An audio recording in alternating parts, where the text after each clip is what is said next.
everybody, it's Carter. Welcome to this episode of Making It Up, the conversation series between writers. So, and one of the reasons I call this Making It Up, not only do we have we make up a story at the end of every episode, but I kind of make it all up as I go along. Like I don't do a ton of research. On the whomever I'm talking to. I mean, I'll do some, and we're not really necessarily talking about any specific one of their books. I approach this whole thing like, hey, I just met you at a cocktail party, and you told me you're a writer, and now I'm going to kind of pull you to the side, and I want to now know everything about you. But I don't have any questions planned. I just want to hear about your journey, and I want to react to what you're saying. So every conversation is very different because I never know quite where it's going to go. And it's interesting because with today's guest, typically what I do is a lot of times I will start asking about, their childhood and when did they start writing, and their kind of if they can remember kind of any spores of creativity when they were little kids. Today we kind of just went straight into the writing, and we stayed there for quite some time, even though there was apparently a lot to talk about this person's past. So just today on the show I had Jennifer Givhan, and I wasn't aware of Jennifer, and I'm really glad I got to spend time talking to her because she's a fascinating person. She started out writing poetry, but now also writes novels as well. So she has a very diverse writing background. Has done a lot of different things. It's very fascinating, but kind of the collective draw of everything that she writes, or a lot of what she has written, comes from trauma that she's experienced as a child. And we didn't get into that specifically, but apparently it's very evident in her writing. But it was interesting because it really led to this conversation about why do writers write? Why do we do this? And I think in certain cases, it's therapeutic and it's letting you work out some things, especially when you start to realize like, oh, I've just written 12 books and they're all about the same thing. That's probably, I'm trying to probably work through something. So she was really fascinating. And I feel like it was one of those conversations where it could have gone on a lot longer. I had a lot more questions for her, and there was a very good flow between us. And she was great. Her new book, or her latest book, is River Woman, River Demon. I love that title. So she was fantastic. I think you're going to enjoy this one. This is my conversation with Jennifer Givhan.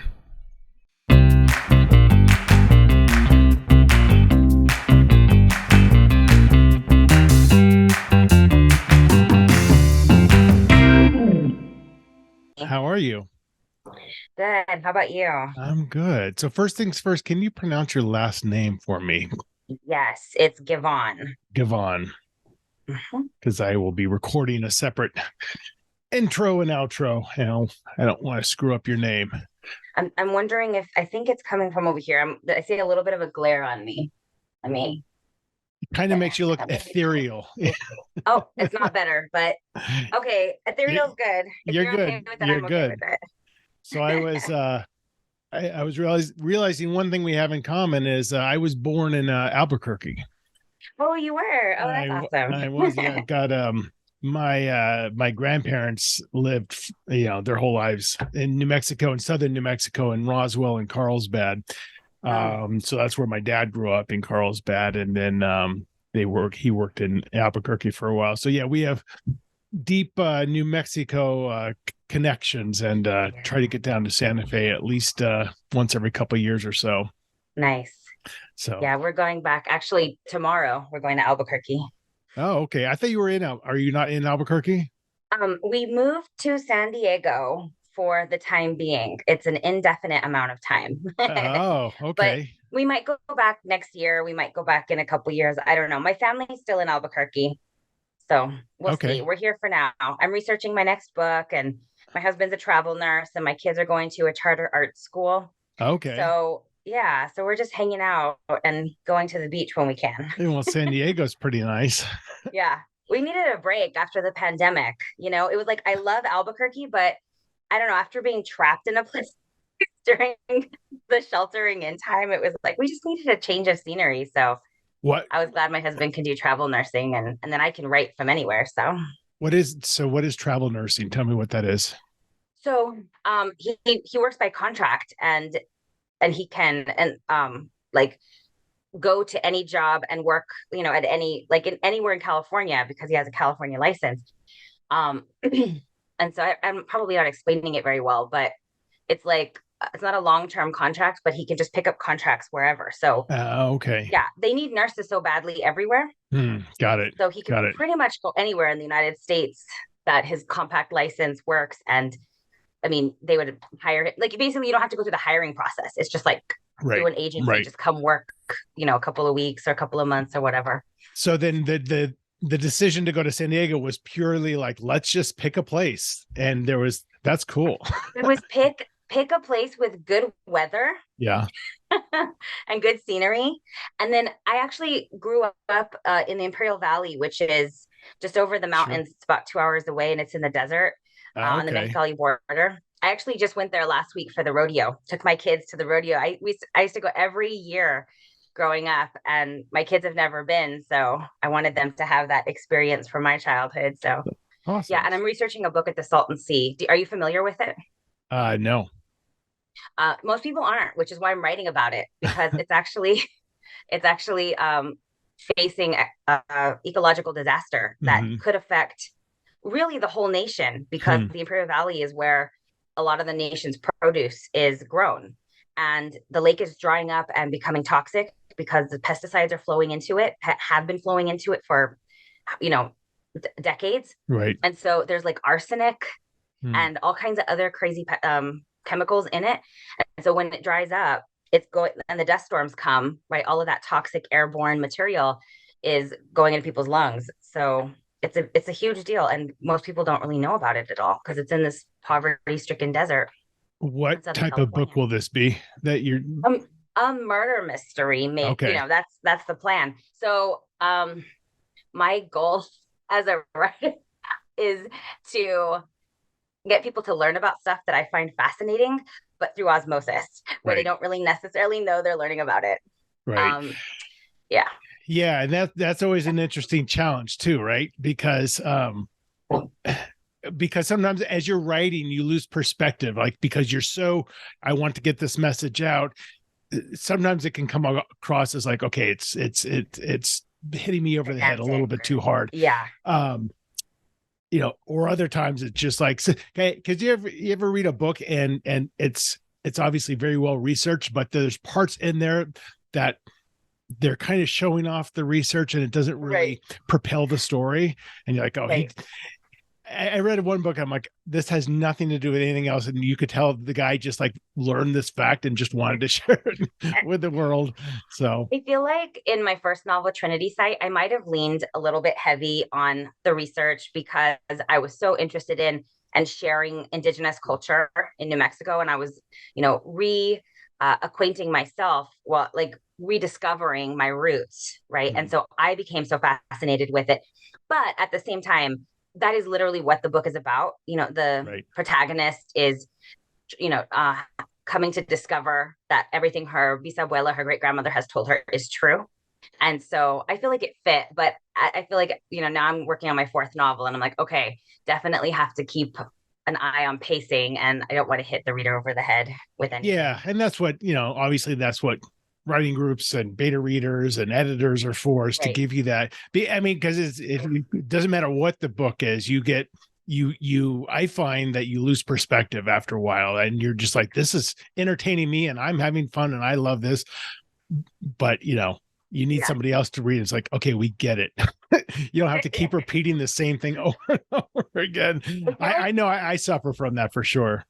I think writers are just obsessive by nature, right? Or why would we keep on going to this, like going and writing these stories? And I feel like so many, at least in my own case, but I've met many other writers who feel the same, keep telling a similar story or a similar image or a similar theme again and again, and just from a different perspective. And Tony Hoagland, poet, called it The Mythic Wound.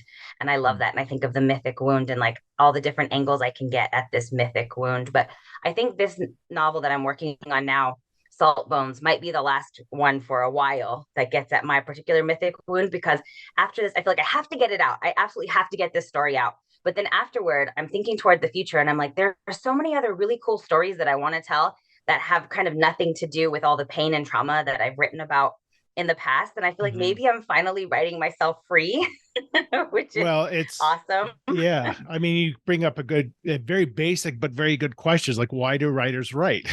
Why do they keep writing? Because it's such an unforgiving field, and there's so little potential for success of any type. But I think you're right. I think the mythic wound is another way of saying it's therapy, right? You're processing and you're working through stuff. And what I find interesting is, I write standalones. And I've written 8 standalones, actually 11, because my first 3 didn't sell. And so I always think like, oh, this is totally different. This one's totally different. And you start to go back and look and you're like, oh, there's this thread. Yep. And it took me like about 6 books to realize. So for example, like I realized, Jesus, I write a lot about memory. Why is that? And then I'm like, oh, my dad died from early onset Alzheimer's when he was 69, and he lost it. And I wasn't even cognizantly doing that. I just got fascinated by memory. And I'm like, I think it is therapy. I think when you sit down every day, you're kind of trying to work something out. That happened to me just recently as I'm working on this latest novel. And I just finished, published River Woman, River Demon. And I realized all of my protagonists are mothers who had some kind of a mythic wound in their teenage years that they're dealing with, and they're kind of like stalled as a human, right, as a person, because in some ways, and it comes out through mothering their children. And I'm like, wow, yeah, that's exactly what I'm going through now that my kids are teenagers. And I'm like, oh my gosh, it's time for me to grow up in certain ways, as a human, places that I feel like I was stalled because of trauma that happened in my teenage years. And I was realizing, well, all of my protagonists are going through this.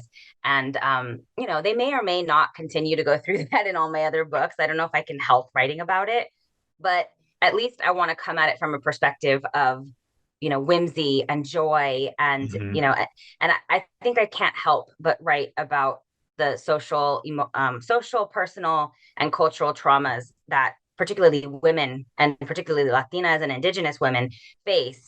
But I also really want to start writing more joy. My mom always would ask me, can't you write me a happy book? Can't you write me a happy poem? And, I would laugh like, Mom, I'm trying. Like, this is as good as it gets. This is as happy as it gets. But I feel like lately, more and more now that I've written out so much of, I call it going down into the underbelly and doing battle down there with Lorca's The Duende, right? And so I'm down in the loam, in the mud, of that underbelly, upside down kind of a place from Stranger Things. I've gone into there so many times and really just dredged up this sludge onto the page and then formed it into something I hope is beautiful and transformative and magical. But like, I also wonder, okay, what if I don't always have to go into the underbelly? What if I don't always have to wrestle with the duende every single book? And I realized too, I mean, I love writing, I do, but I think there's also a place for those joyful moments too. It's interesting because I talk about joy a lot. It's because to me, that's why I write. I write for my own personal joy, and I hope good things happen. And I only write an hour a day, but I look forward to that hour, and I don't think about my books otherwise throughout the day. And I sit down, I'm like, where was I? And then all of a sudden I'm like, okay, I'm in this world. Yeah. And that world brings me joy, even if it's a horrific world, who knows what's happening. Right. I love visualizing everything. So that's interesting what you're saying, that you're kind of just, you're going so deep inside yourself to pull out, painful things to personal pain. Right.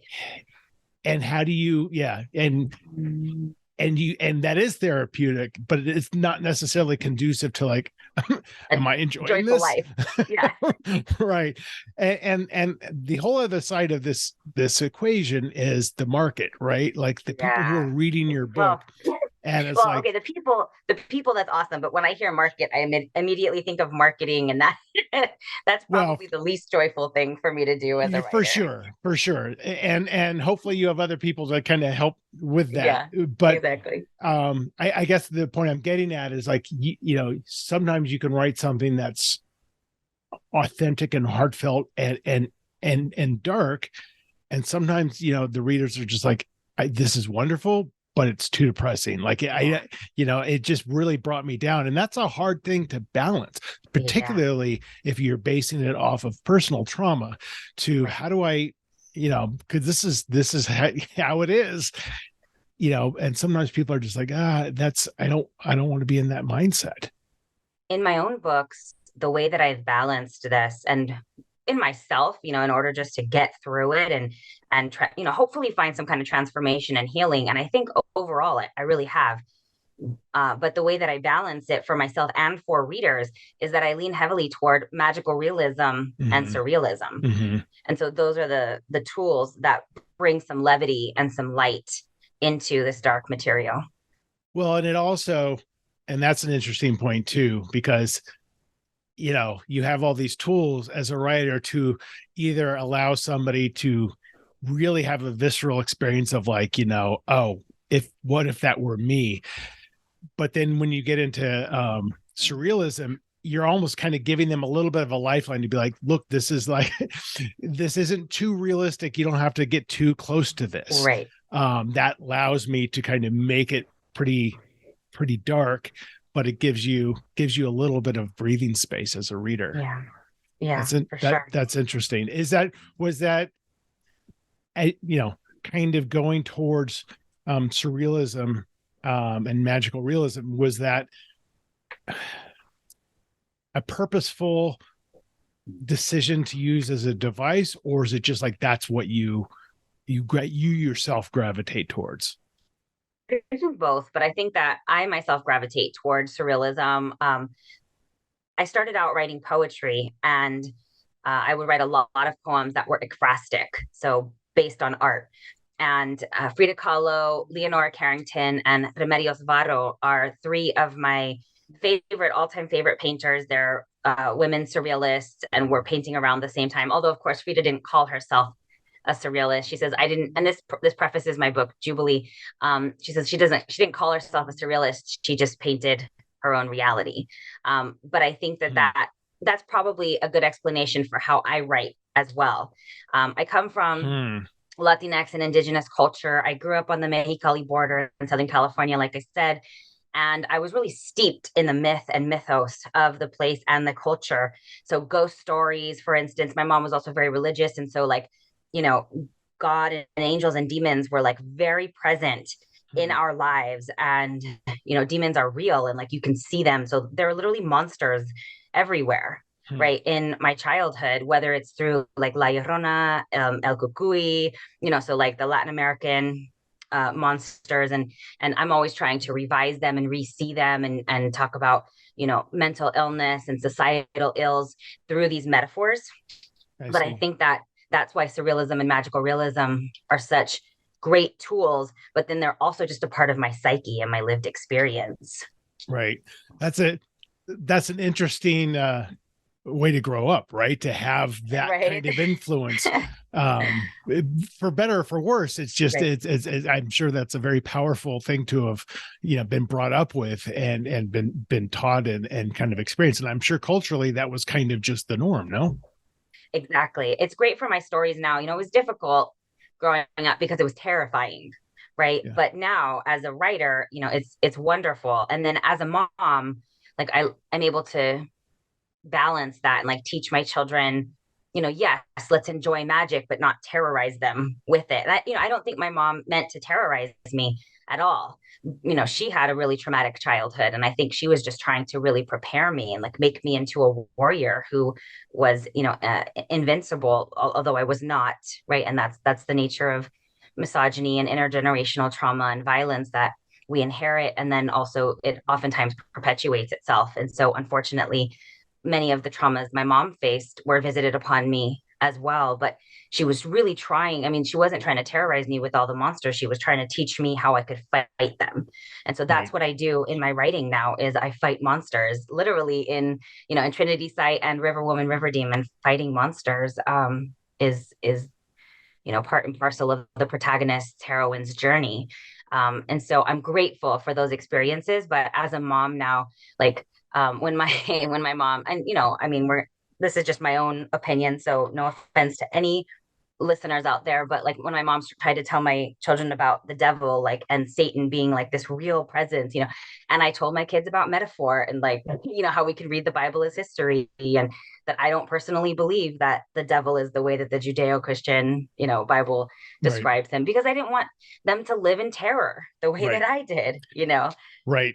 And it's very hard to have perspective on what actually traumatizes kids, right? Like, because Exactly. like you said, your mother wasn't intending that, but Exactly. it's so hard to tell what goes on in a 12-year-old's mind. And I'll find out years later, they're like, oh, my kids will say, I remember this thing really freaked me out. I'm like, really? Right. I barely remember that experience, Exactly. but that really stuck with them. And that's, they're strong and they're fragile at the same time. But it sounds Absolutely. like, you're almost kind of through creative expression, it feels like you're almost kind of like you've broken a cycle, right? That's the goal. Yeah, I Yeah. love that you say that. That's absolutely the goal. So you said you started with poetry. Like, how did that all manifest itself? When did you start really expressing yourself through writing? When I was a little girl. So I've been writing since I can remember.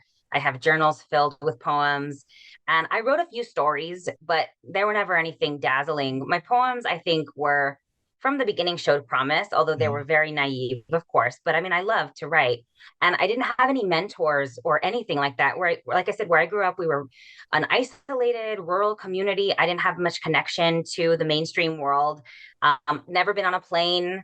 I just didn't like understand the outside world to a certain extent, which is another, really, I think, rich terrain for my stories now.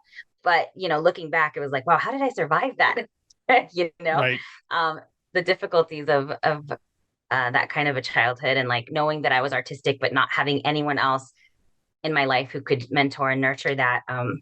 My parents were always supportive though.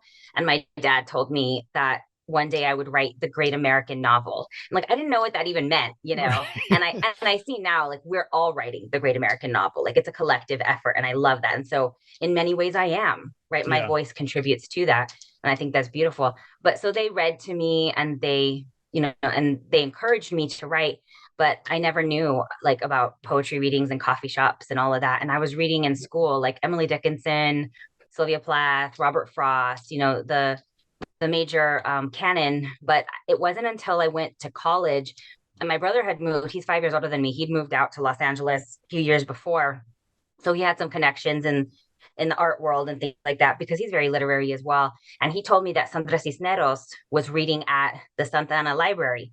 And I was like, oh, okay. I don't exactly know what this means, but let me go. Right. And I went, and oh my gosh, I feel like my eyes were just open in such a beautiful way because I finally had found a connection to the Chicana literary world.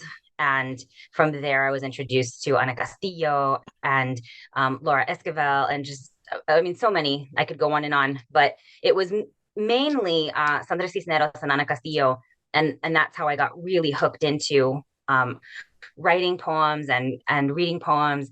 And then I just, in college, that's what I primarily was doing. So I majored in English and I earned my master's in English, but they let me write a poetry manuscript, like a poetry collection for Oh, my thesis, oh, which was great. very cool.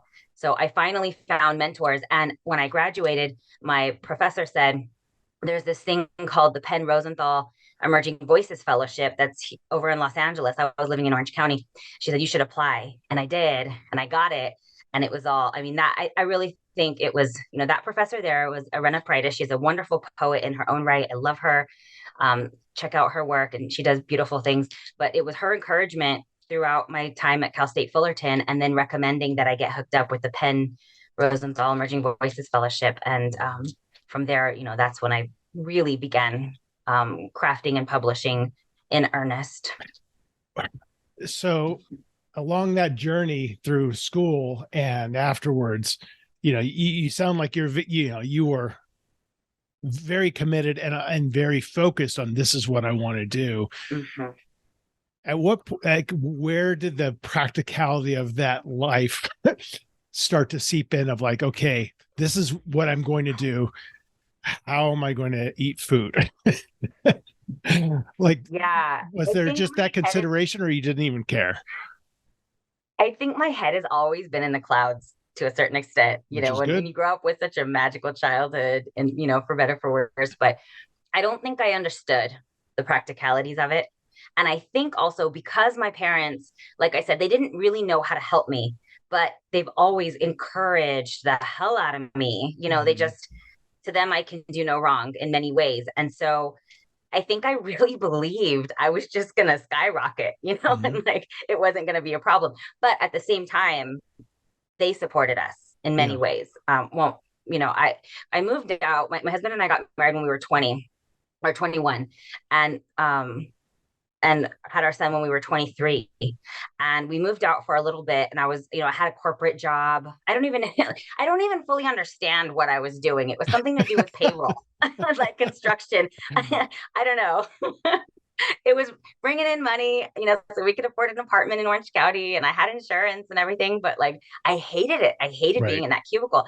And we were on like the 11th floor or something, and I would look out the glass windows at the world around, and I was like, I gotta get out of here. I felt like I was imprisoned in this glass castle. And so I asked my mom and dad, can we move back in while we finish school? And then, of course, so I think family support. And then now, I have 2 kids, but my husband is a major support in my life. And because he's a nurse and his job is so in demand and he makes a good living, I've been able to hang on in this precarious life. Yeah. Well, and it's funny because like, it sounds like you're, you don't have a choice. Like, this is what you do. Like, if you were to take another corporate job, you'd go crazy. Kill my soul.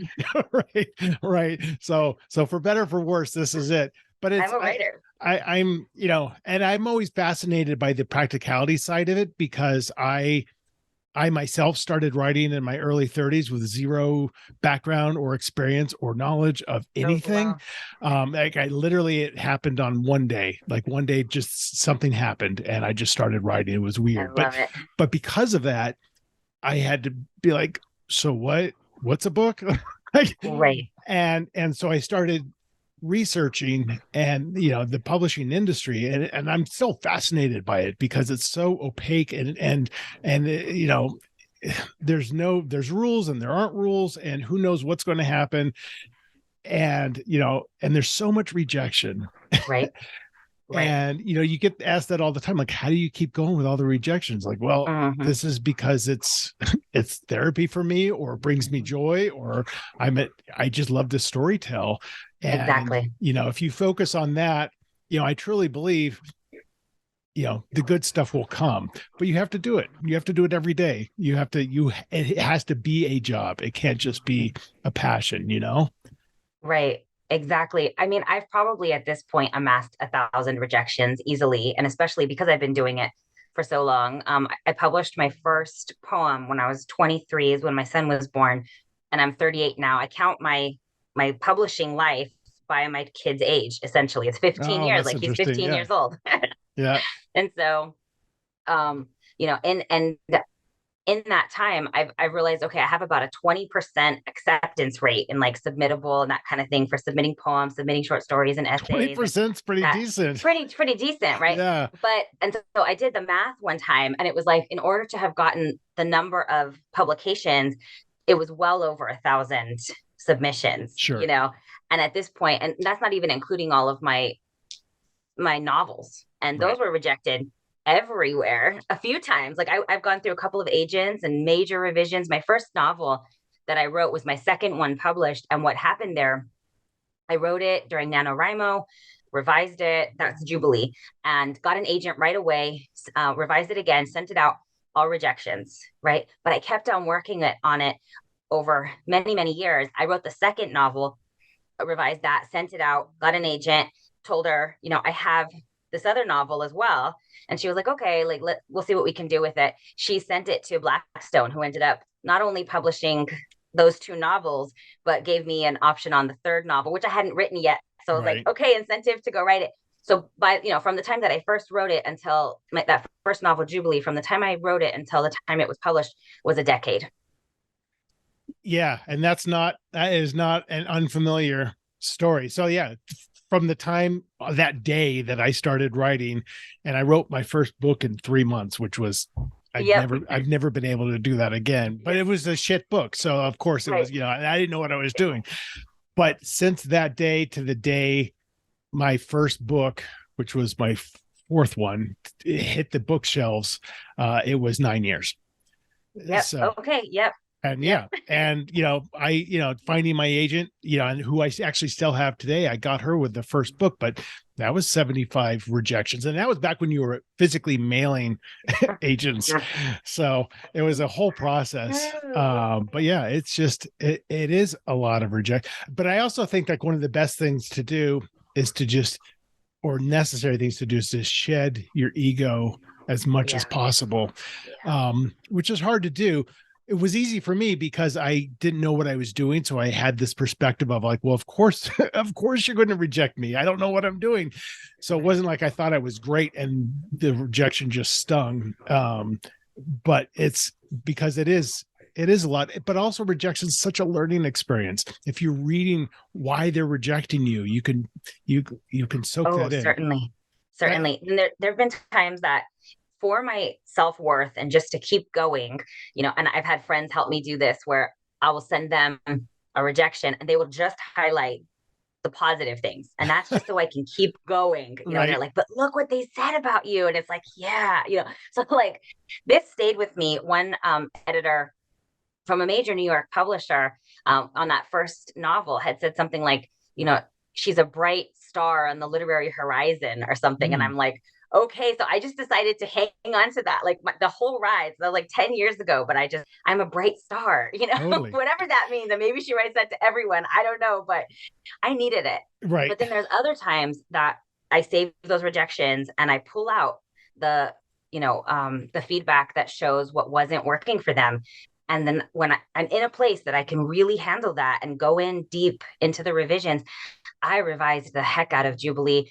I mean, every single year for pretty much that whole decade, I did major revisions. Like I'm talking quantum leap revisions where, it was like completely changing the point of view and everything that entails, not just changing all the I to she or she to I, right? But like, how does the character see the world, right? And how are the readers going to encounter this world based on that point of view? And then I actually changed it and then changed it back. But there was so much, that got changed in that. I never gave up on Jubilee. And I know that some people will put their first attempts away, and that's fine. And I think you said that you did that, right? Did you ever publish the first novel? No, my first 3 never. Yeah.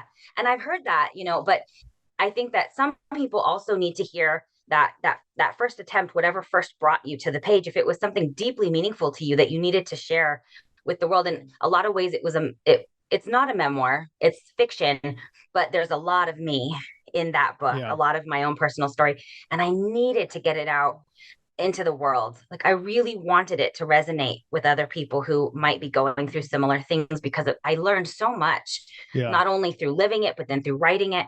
And so I never gave up on it. I never gave up on my heart. But quantum leap revisions over and over. And it was so funny because a writer that I met through the Penn Rosenthal Emerging Voices Fellowship, Reina Grande, she's a wonderful writer, so talented. She's got several books out now, but the first one I read was Dancing with Butterflies.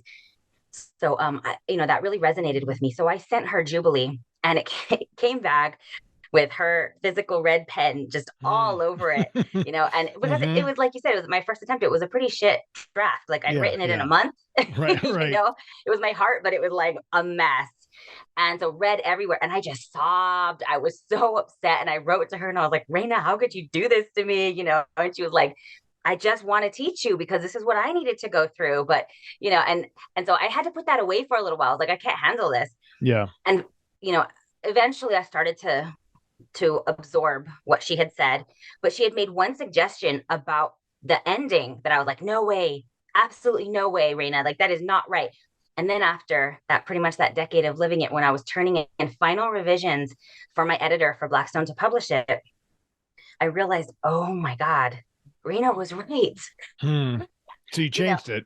I changed it. I Yeah. changed it because she was so right. And it was like, what I had experienced in life, like I needed all that time to grow and change Right. as a person that would then parallel, right, metaphorically how my protagonist changed. And it was a major, even, a major change of decision, like, Yeah. that meant like growing up, right, in a lot of ways. Yeah. And what's interesting about all of that is that you have written stuff that is so deeply embedded in your own past and your own psyche that it is kind of hard to disassociate a little bit and read it, look at it from the perspective of a reader who doesn't know you or doesn't Right. have your experiences. Right. And it's funny because I'm almost just the opposite. Like, my early books were all, male POVs, and people would be like, people who knew me is like, oh, I totally see you, hear you, and I hated that. So I started writing from a woman's perspective, and Nice. and it just opened up my world. I'm like, this is amazing. I'm seeing things that I've never seen before, and I'm sounding like somebody totally different, and I love that. And so I can be a little bit distant from my books because it's not so deeply rooted into my own past. Mostly because I just try to my own past isn't very interesting. It's so funny that you say that too, because one of the things I wrestle with is when readers say, oh, the unlikable protagonist. And I'm like, and a lot of times it's an Like, that's unlikable me. woman. You don't like me. But, I think that there's a whole discussion, about why do we judge, books, especially written by women, by whether their protagonist is so-called likable, because really that's just like what's socially acceptable or not. And what do we expect from women? Yeah. So there's that whole side of it. But then the other side that what you were saying about being free is that most of the time they love all of my other characters. And so I think there is something really freeing about writing. I write kid characters, I just write all kinds of people, and they love them for the most part. So, well, except for the antagonists, but well, and also what I find a lot, and actually what irks me is I don't mind my characters being unlikable. I'm not necessarily setting out for them to be unlikable, but I'm certainly not setting them out to be black or white. Everyone is very gray, and that's interesting to me. But I'll see reviews, and they're always written by women who, and this is pervasive in the industry. It's with psychological thrillers in particular, where they'll call a female character TSTL, too stupid to live. Oh, Lord. Like they're making like, oh, your character keeps like doing stupid things that keeps perpetuating the problem, which and like a lot of times I'm like, I really don't think that's true. Like, I think they're making decisions based on being human and in a very harrowing situation, and they're not always making the best decision, as I wouldn't either. But it's only about female characters that I've ever seen TSTL, and it's always a review written by a woman, who are mostly readers anyway, but I mean, it's interesting. Yeah, I mean, and I think that says a lot about embedded, inherited, and perpetuated misogyny and patriarchy, and what we expect of women. And then, just and I write about mothers too, and so a lot of times my mother characters are held up to impossible standards, and or if I write about anyone, sexually, not fitting into, like, if they're married and they stray from that marriage, like, oh Lord, no, that's like a sin apparently to a lot of readers. And it's like, okay, but they're human. Like, humans do all kinds of, like, there's nothing that humans won't do. I mean, because we have choices and we have passion and we have baggage from our past and misbeliefs about the world. And like, that's why we're here. Like, I'm so interested in reading books where taboos are, broken or at least spoken about, because it's like, those are like a lot of times people will say, and I appreciate this so much, like, how vulnerable I am on the page, and how like I will share these secrets with, whether in my poetry or in my novels, like share these secrets. And that's absolutely right, because I go to books as medicine. As a reader, I go to books to be my medicine. And yes, I think therapy is wonderful, but for myself personally, I found so much more in the reading experience. And I want books to like not only like open my eyes and teach me about new worlds, but I also want books where I see myself reflected. And Right. in my inner landscape is sometimes pretty scary, pretty dark. I mean, Yeah. I Yeah. had a lot of trauma in my past, and so I don't want perfect characters ever, or like morally upstanding, like I want people who are really battling in this life, because to me that's what life is. Well, yeah, and I think when you have, and same with me. Like I want my all I do is throw stuff at my characters. But now what are you going to do? Now what are you going to do? And because you're always thinking like, well, what would I do? Yeah. But the more that they struggle, because you always, I think, or at least I always want my character, my main character, to prevail whatever it is that they have to prevail over, but they have to really struggle to get to that. And so if they do prevail, they've gone through so much that it's more meaningful Yeah. at the end. But I think Yeah. to your point, I think the best writing comes from a place of honesty and a place of Yeah. deep empathy, whether it's a totally made up thriller or whatever. You can tell that writer has lived something. Yeah. Even if it has nothing to do with their life, it somehow comes across when they're just being so honest about Agreed. the human condition. Exactly. And it's very obvious when it's not. When it's just Right.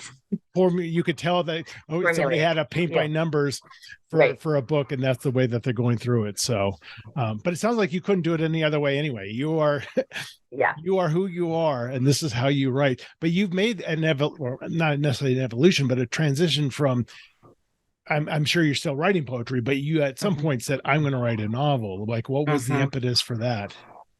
I had this story inside of me that I knew I had to tell, and I didn't think that poetry was necessarily the vehicle for telling it. So Jubilee is still very lyrical, and there are poems throughout, and it's a Bildungsroman about a poet. I mean, essentially, Mhm. and so, and I love reading novels. So I always knew that I was going to write a novel. It's just poetry Mhm. comes the most naturally to me. Poetry Got is it. like breathing to me. I just breathe out. Right. Um, and so that's how my writing was coming for a long time. But when I made a concerted effort to sit down and tell this story, it came out in story form, which was just longer, right? It's a longer time. And Right. I've written a novel in verse. My fourth poetry collection, Rosa's Einstein from University of Arizona Press, is a novel in verse. Mhm. But I think that for the most part, when I have a, a one protagonist or several protagonists, but really just one protagonist that like I know what the trajectory of their story, or like there's a premise in mind, then comes the novel, right? And I have to tell this story in novel form. I'm, at some point probably going to write a more hybrid something or other, but I think I was trying really hard to just learn what is a novel and how to get pacing right and all of that. So like you, I had to learn, Right. and I read, a dozen books or more about plot and pacing and the publishing world, and all of that, so that I could understand, and then be able to reverse engineer. And I love thrillers. I love Mhm. puzzles. I love puzzling Mhm. things out. And so I needed to learn how to do that well. And I read several books, and I read thrillers all the time just for fun. It's relaxing to read, Right. a thriller. And Right. Right. Right. I read literary books to like, oh, I really need to feel something, Right. Right. but thrillers are just my downtime Yeah. escape, and so I wanted to be able to bring those together into a novel. And all of my books are in some ways psychological thrillers, or just thrillers in general. Like Trinity Sight was billed as sci-fi, but it's they're all really just more magical realism. Mhm. It's hard. See, it's hard to define what any of my books are, because I just throw myself into the book, and I don't think I really fit in any genre. you know? Right, right. Yeah. And that happens to everybody unless you are kind of formulaic. And that's what the publisher will figure out. And they'll, sometimes they sometimes it's a struggle. I'm deep in revisions on something that I'm like, this is a book that I want to write, and I know my editor's not going to be crazy about it because it's not not a this perfect high thing, octane, right. But I mean, like, to your point, I think when I write, like, I really come from a space of emotion more than anything else. That's important to me because that's what I feel. So, Right. Even though my books are thrillers, I like to feel like they're very emotional books that there's, good and bad emotions and that just coming out on the page. So, it is, when you're talking about hybrids, it's like, I think you can have that. I don't know. People will say like literary thriller and stuff like that. But it all just kind of blends together. Ultimately the reader's going to decide. It's just a good story. Yeah.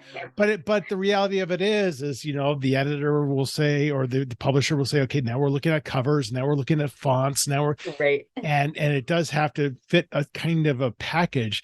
And I can't even tell you how many times I get reviews that say like, this book was not at all what I thought it was going to be. Right. Because it's packaged one way and then the story is the story. So it's, right. yeah, it's this weird thing that there's not much you can do about it. It's just, and you just hope that it sells ultimately. I just love it when readers say like, I don't usually read this, or, it's not usually my jam, but right. this book hooked me, right. I couldn't put it down or whatever. Right. And the opposite horrible review is like, I really wanted to like this, but I know. Like, oh my God. I hate those. So a couple of times I've had to go into my browser's, settings and change it so that I can't access Goodreads. And sometimes Amazon too, because I will sometimes just go torture myself with those reviews. And it's like, it doesn't help anything. No. I do want to have a pulse on what's working for readers and what isn't, because 100%. I'm writing for people. Yeah. So I do think that there's value in going to those reviews. Everybody's just like, don't feed the trolls, don't read reviews, don't ever read reviews. But I'm like, honestly, I'm writing for people and I want to know how people feel about what I'm writing.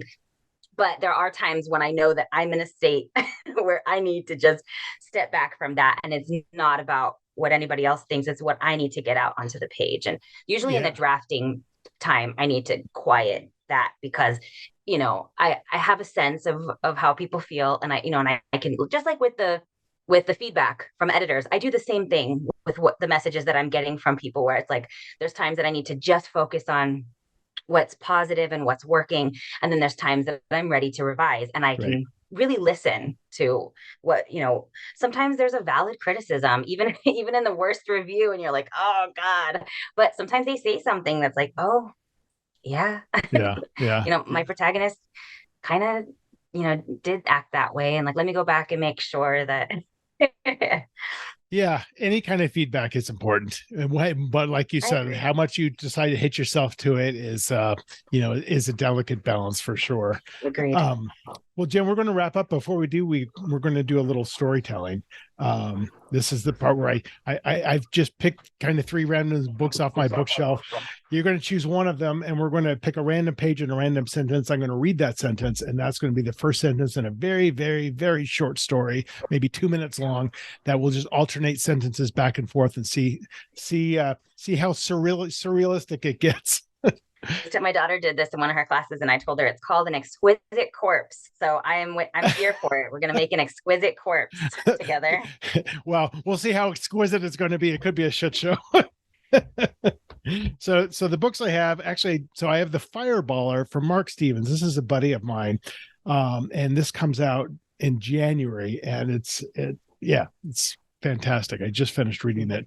William Kent Kruger's Fox Creek, and Alan Eskin's Forsaken Country. So choose one of those. Well, I'll just say I'll do The Fireballer because you said it's just coming out, so we'll start there.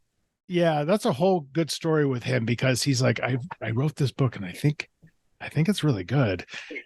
And you can tell this is going to be a book that's going to put him at a different level. So it's just exciting. And pick a page between 1 and 400. 333. 333, and pick a sentence between 1 and 10. 7. All right, that's not going to work, so I'm just going to pick one because that's such a weird sentence. These are really difficult. The problem is it's a baseball book. All right, I'll pick this very easy one. It's 3 words. Anything is possible. Okay. Even a woman sprouting wings and flying out her window. I can't believe that's what I was actually seeing. I was probably lucid dreaming again, knowing that I could probably control this if I wanted to. I willed the woman to come to me, but she paid me no heed.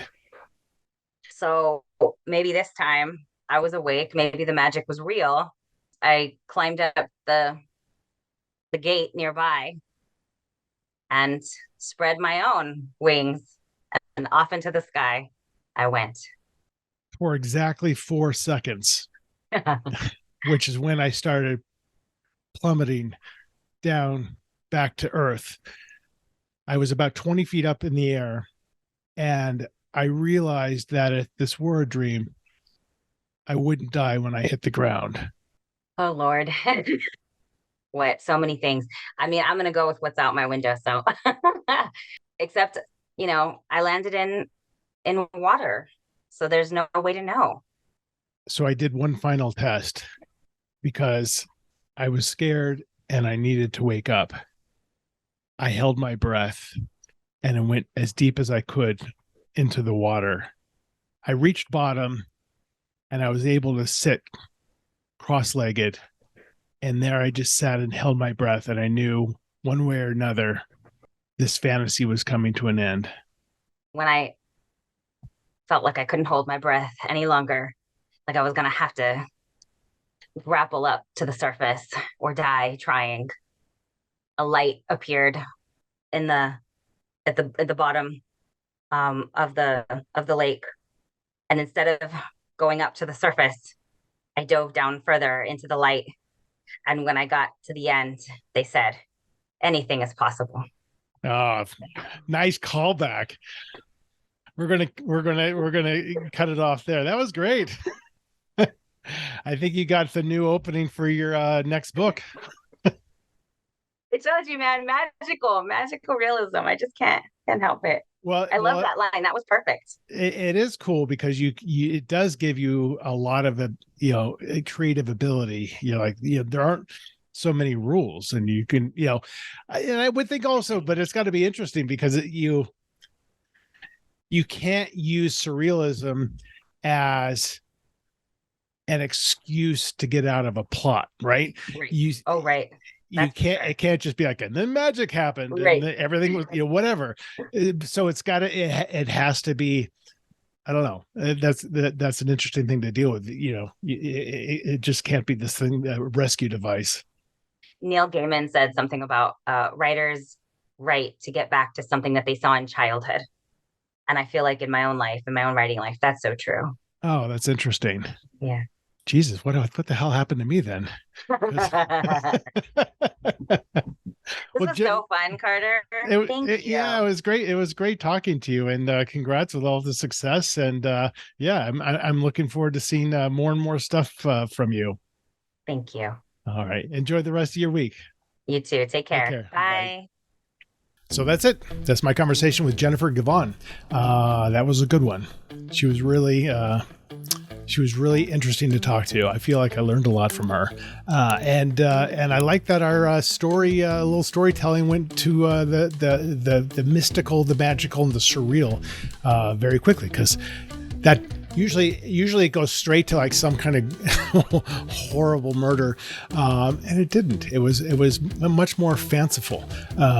So I appreciated that very much. If you want to know more about Jennifer, I suggest you head to her website, just jennifergivhan.com. Givhan is spelled Givhan. And if you want to learn more about me, or subscribe to my newsletter, or check out my appearances, or buy my books, just go to carterwilson.com. That is it for now. I told you were going to like that one. There will be more episodes of this lovely show coming out very soon. In the meantime, take care.